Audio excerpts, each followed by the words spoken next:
In Berlin, a young hacker named Benjamin is sitting in an interrogation room after entering a hotel room full of dead bodies. He's got info about a dangerous cyber ding, but he refuses to talk unless Hannah, the head of Europol's cybercrime division, is the one questioning him. Hannah agrees and asks him to start from the beginning, so he takes her back to his childhood memories. You're watching CineDigest, and this is Movie Recapped. Don't forget to hit that like button and subscribe for more awesome stories. When he was little, Benjamin always wanted to do something big in his life, but no one ever noticed him. His father left the day he was born, just like his grandma's father did.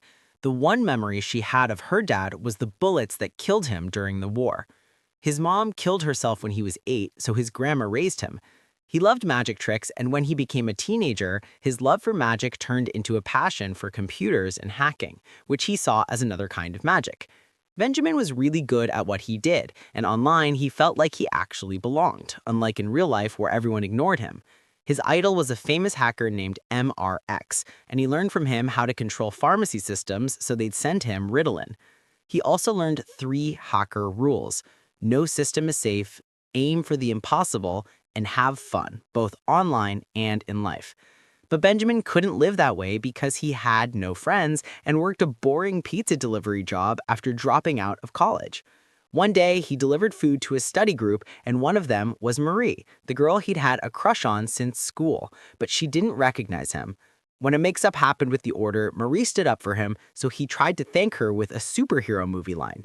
She thought he was weird, and he walked away embarrassed. Before leaving, she heard her say she wished she had the exam answers, so he decided to hack the university servers to get them for her, hoping she'd be impressed enough to marry him. His plan was perfect, and he actually got the answers, but a security guard caught him. Since he had no record, he got sentenced to community service. While cleaning the streets, he met Max, a charismatic guy who loved his hacking story and invited him to a party.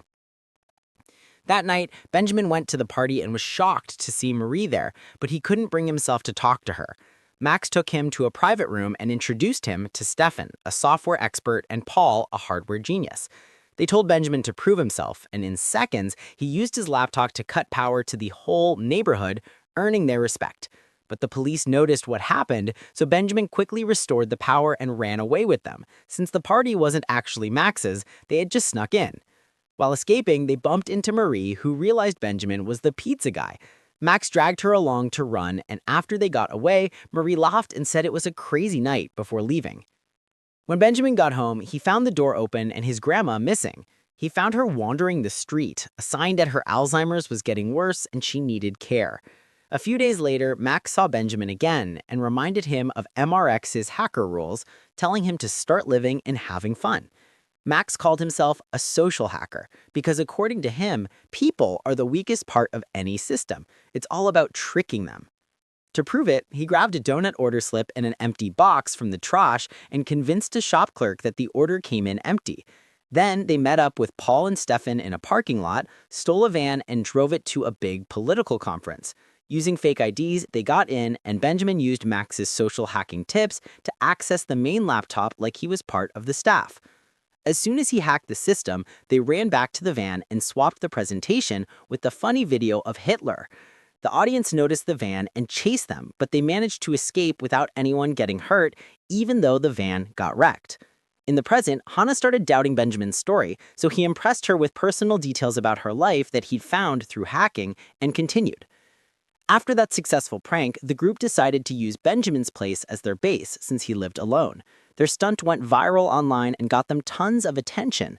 Paul didn't like all that exposure, but Max loved it and wanted to be famous like MRX. Since Max wore a clown mask in the videos, Benjamin suggested the name Clay, short for clowns laughing at you. From then on, Clay started pulling off all kinds of hacking pranks, like changing photos in financial news or lighting up a big pharmaceutical building with rebellious messages. They treated it all like a joke, staying up all night on Ritalin, and soon Clay became famous online and in the news. One day at the supermarket, they ran into Marie again. Benjamin could only say hi, which annoyed Max, who then went up to her himself and showed him how to talk to girls. Max's mood changed fast. He could be charming one moment and furious the next, especially when MRX didn't reply to them. Meanwhile, the German government was working with Hannah and her partner Martin's team. Massive cyber attacks had hit government systems, and Hana believed the group behind it was a Russian gang called Friends, who she'd been tracking for 3 years. At the same time, the guys hacked a radio contest and won a Porsche, driving it around the city as a symbol of power. They also used it to pick up girls and bring them to Benjamin's place for nights of drinking and dancing. But Benjamin couldn't stop thinking about Marie, so he drove off to find her. When he finally did at a party, she was impressed by him, and after talking a bit about her exams, he decided to kiss her. Marie got upset and left, and when he tried to follow her, one of her friends punched him and told him to stay away from her. The next morning, the group found a message from MRX mocking them, saying that in the reports Hana submitted, Clay was described as a bunch of amateurs, not a real threat. That made Max lose his mind, because he's obsessed with proving himself to MRX. So Benjamin came up with an idea. They should hack the German intelligence building. That was their hardest target yet, so they started simple by tracking the BND's garbage truck. When the bins were emptied, they jumped in to search for anything useful. Eventually, they found a birthday card with a name on it, and using that name, they found the email of a BND employee. With a method called phishing, they sent her a fake link disguised as cute pictures, and when she clicked it, they instantly gained access to her computer. They couldn't get into the main server, but they managed to access her files, and since she was in charge of issuing building access cards, Clay requested 4 access badges for themselves. And just like that, they walked through the front door without raising any suspicion. Paul handled the electricity and alarms, Stefan deleted the camera footage, and Benjamin managed the actual hack, though he stayed a little longer to do something on his own. Once they left, the prank began. Every printer in the building started printing pages with a bold message from Clay. That night, they went out to celebrate their success at a club, where they ran into Marie again. For the first time, Benjamin felt confident and tried to approach her, but was crushed when he saw her kissing Max. Angry and heartbroken, he went back home, and moments later, Max showed up at his window wanting to talk, but Benjamin cursed him out and kicked him out. Max snapped and told him he's nothing without them, then left. That hit Benjamin hard since he didn't want to go back to being a loser. So he decided to prove himself, admitting he had stolen secret data from the BND servers and sent it to MRX as a gift to show he was a pro. The next day, Hannah visited the BND headquarters to investigate the prank, but she got shocking news. The undercover agent inside the FR-13's group was found dead.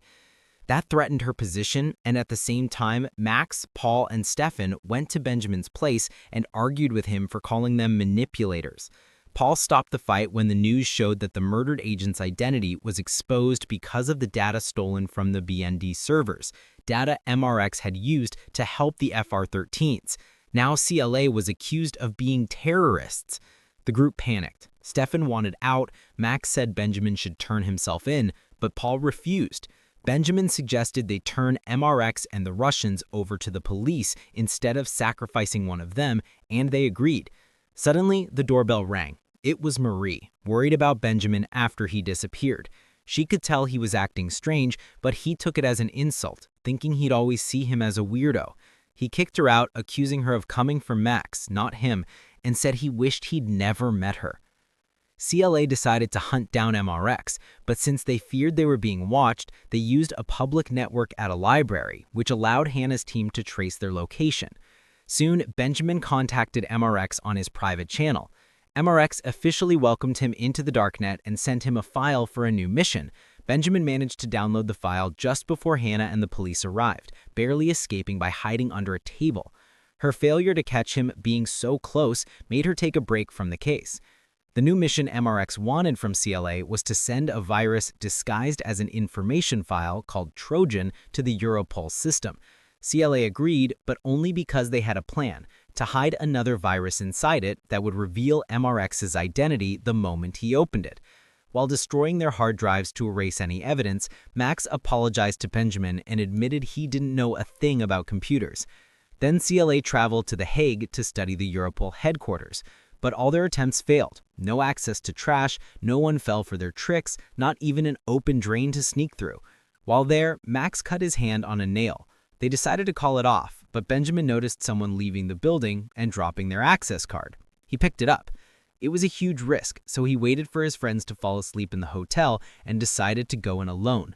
He convinced the guard that the card was his and that he was just looking for his wallet. The guard let him in for 2 minutes, enough time to plant a device Paul had built that connected to the BND network. The next day, Benjamin contacted MRX to deliver the virus, but MRX saw through the trick. He activated Benjamin's laptop camera and exposed his face to everyone on the darknet. Within seconds, a Russian gang recognized him and started chasing him through the streets. Benjamin barely escaped, hiding in the subway tunnels.